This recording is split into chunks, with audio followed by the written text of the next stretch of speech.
pat you down, they make you roll up your sleeves, they make you roll up your pant legs. It's basically like TSA at the airport. What is crack-a-lacking, y'all? My name is Oriafa, and I have not filmed a video in forever. I've been in the trenches, y'all. So I took some time off of YouTube to focus all my energy into school. And your girl's making it through. So anyway, today we're here to talk about what to expect on your MCAT test day. So I'm going to split this up into what you should do before test day and leading up to test day, what to bring to test day, as well as points that you should know for the actual test day. All these tips will help you go into the MCAT with as with a low amount. Okay. All these tips will help minimize the amount of surprises you have on test day. So yeah, stay tuned. I don't need a Xanny to feel better.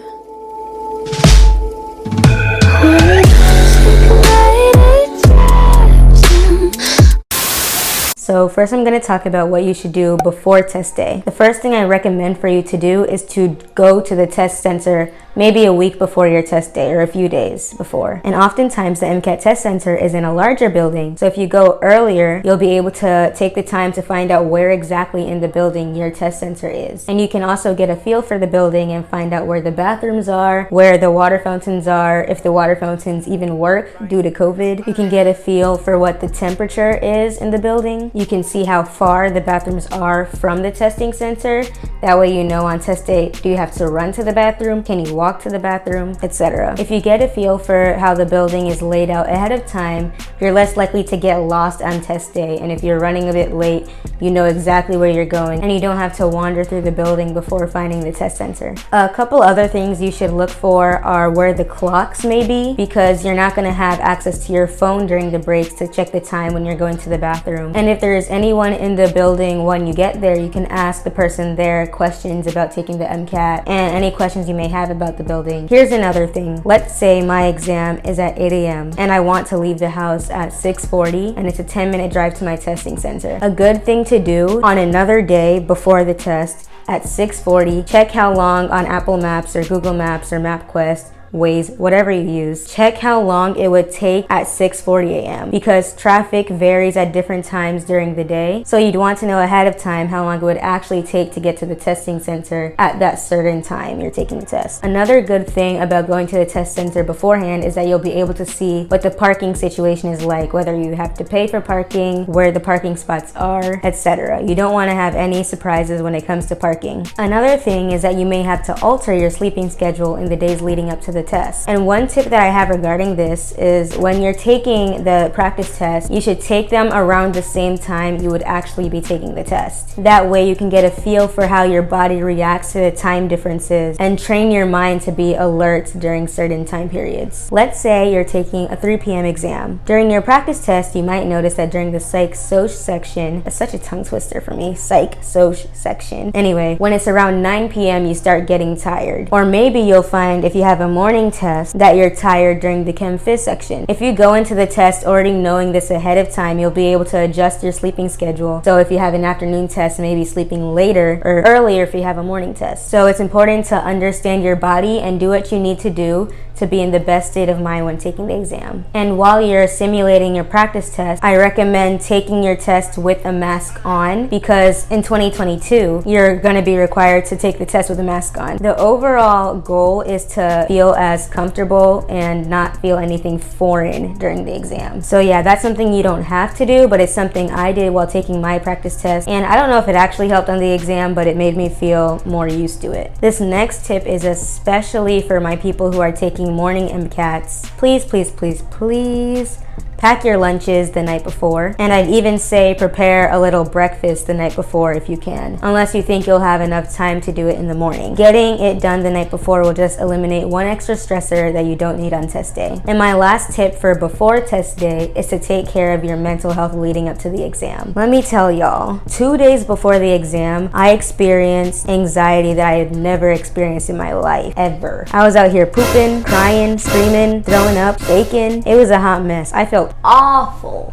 terrible. But it's really important to do something that'll calm you down and relax you leading up to the exam. For me, that was largely talking to my friends, taking deep breaths, playing the ukulele, etc. Don't spend too much time freaking out on Reddit, because let me tell you, Reddit only stresses you out, at least for me. A general piece of advice that I often hear for the day before the test is to either not study at all or not study for more than 3 or 4 hours. You don't want to tire yourself out, and you want to be able to get sufficient sleep. And in all honesty, if you don't know it by then, you're probably not going to know it for the test. Maybe you can review a few key concepts, but try your best not to stress yourself out. Next, I'm going to be talking about what to bring to the test. The night before the MCAT, I suggest that you lay out everything that you need to take with you, just so you don't forget anything important. There are 4 things that you need to take to the MCAT. Number 1 is a legal ID, meaning your driver's license, passport, or state-issued ID. Number 2 is a mask during these COVID times. Number 3 are foods, snacks, water that you can eat during your breaks. And number 4 is the clothes on your back. Those are the necessities, but I'm also going to list a few things that you might also want to bring with you. Bring any medications you may need to use. I probably brought Zyrtec, ibuprofen, stuff like that, the basics. For my ladies, bring any feminine products that you might need. And I had also brought energy shots. I would take the caffeine shots in the 30-minute break that was between the cars section and the biochem section. I largely did that because during the second half of the exam, I got really tired, and the caffeine shot gave me the extra boost of energy. I didn't even put everything in a bag. I just kind of put everything in my lunchbox, but a lot of other people had small bags that they carried with them. When you get to the testing center, everything that you bring will be put into a locker,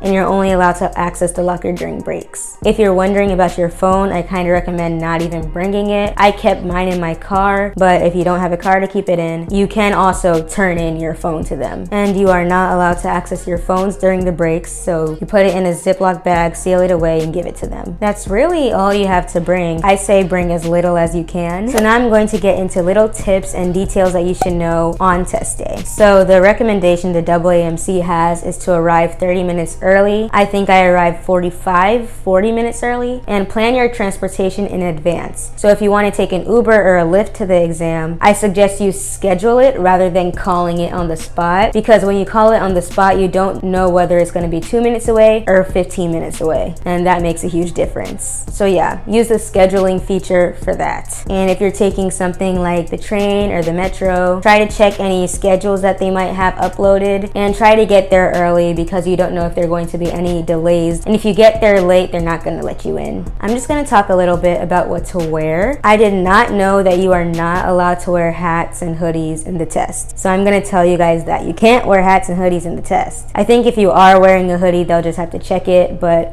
my general recommendation is to just wear like a crew neck, dress comfortably, because you're gonna be in there for 8 hours. Yeah, I think I had a t-shirt and then I had a crew neck over top of it, and then I wore sweatpants and Crocs or something like that. I was not looking cute at all. And make sure you don't have anything in your pockets, because they are gonna pat you down and check your pockets. So especially don't have any test materials or calculators or anything like that. Another thing I did not know is that you are not allowed to bring water into the testing center. You can only have water during the breaks. So please, y'all, when you're taking your practice test, do not drink water during the test, because you just wanna get used to that feeling of dehydration. That way it doesn't come as a surprise on test day. It's a marathon, not a sprint. So now I'm just going to kind of walk you guys through when you get to the testing center and what you're going to see, what's going to happen. So when you first get to the testing center, there's a whole lot of security measures that I did not know about. Every time you enter or leave the testing room, you got to scan your palm. They take your fingerprint in the beginning. You have to pull your mask down. They take a photograph of you. Make sure you look like your ID. They have to process your ID. Be sure to ensure that your ID meets the requirements on the AAMC website. Maybe bring a backup ID if you're worried about it or whatever. You have to keep your ID on you the entire time. They pat you down. They make you roll up your sleeves. They make you roll up your pant legs. It's basically like TSA at the airport, except there's no metal detector. But yeah, it's really important for them to make sure that nobody has any test materials or study materials on them, and they need to make sure you are who you say you are. And due to the fact that you have to check in and check out every time you enter and leave the testing center, and by that you have to scan your palm, home, show your ID. Believe it or not, that takes time in your breaks. So you may think you have 10 minutes to use the bathroom during a 10-minute break. In reality, you only have between 5 and 7 minutes. So keep that in mind. When you enter the testing room, there are a whole lot of cubicles with computers inside them. I did not know that the MCAT was on computers and not on paper at first, so I'm gonna just let y'all know in case you're like me and did not know. So yeah, there are cubicles with computers, and there were probably only like 5 to 7 people there when I took the test. I remember it being less than 10, so it wasn't too distracting. But I can't imagine this varying between test centers. I'm not really sure, but there weren't that many people there for mine. At the cubicle in the testing center, they provide headphones. You can wear earplugs as well. You can put those on to cancel out noise if you want to, but the headphones were pretty bulky, and I personally didn't wear them because the sound of people going in and out the room wasn't all that distracting for me, and having a big chunky set of headphones on me would have been more distracting. If you think the noise will bother you, those headphones are there for you. They do give you scrap paper on the exam, but it's like a laminated sheet of paper, and then you get a fine point dry erase pen. But yeah, it was a long sheet of paper. It wasn't your standard 8x11, it was longer than that, and it was a little booklet, so it had multiple sheets. I don't remember whether there was an eraser on the back of the pen, but we had plenty of space to do scratch work. Another thing is that there are no calculators allowed on the exam. You cannot bring one, and there is not one embedded into the test. So when you're doing your practice exam, do all calculations by hand using nothing but your brain and a pen. When you actually begin the exam, there's going to be a 10-minute tutorial, and practice tests usually also have the 10-minute tutorial. It's usually mostly stuff that people would be able to figure out anyway. If you really want to know what it says,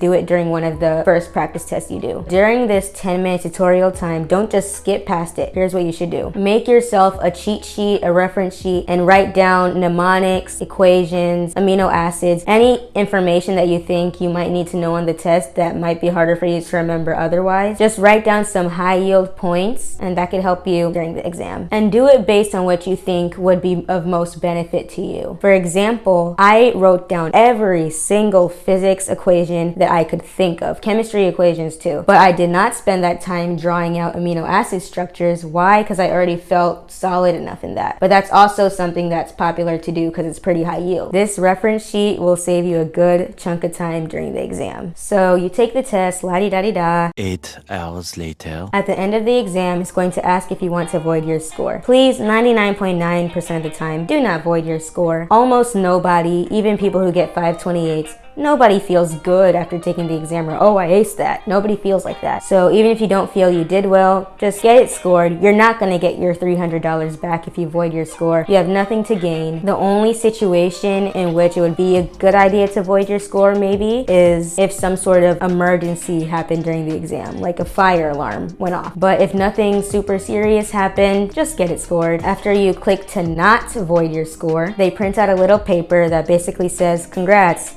you're done the MCAT, you didn't void your score, it's gonna be scored. And then you take everything out of your locker, check out, get in your car, head to Starbucks. And that's basically the MCAT day. I hope this video helped to ease some of your fears surrounding the MCAT test day. I wish you all the best on your tests. If you want to learn more about how to study for the MCAT, I have a video on that. I'll link it down below. And if you want to know more about the MCAT study schedule, I also have a video on that, which will also be linked below. Like if you enjoyed the video, and subscribe if you want to see more. And feel free to comment if you have any questions or want to say anything in general. Adios.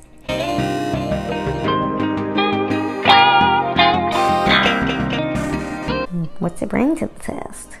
Why do I talk like that? My back hurts. Ooh. Don't bring a gun though. Please don't bring a gun.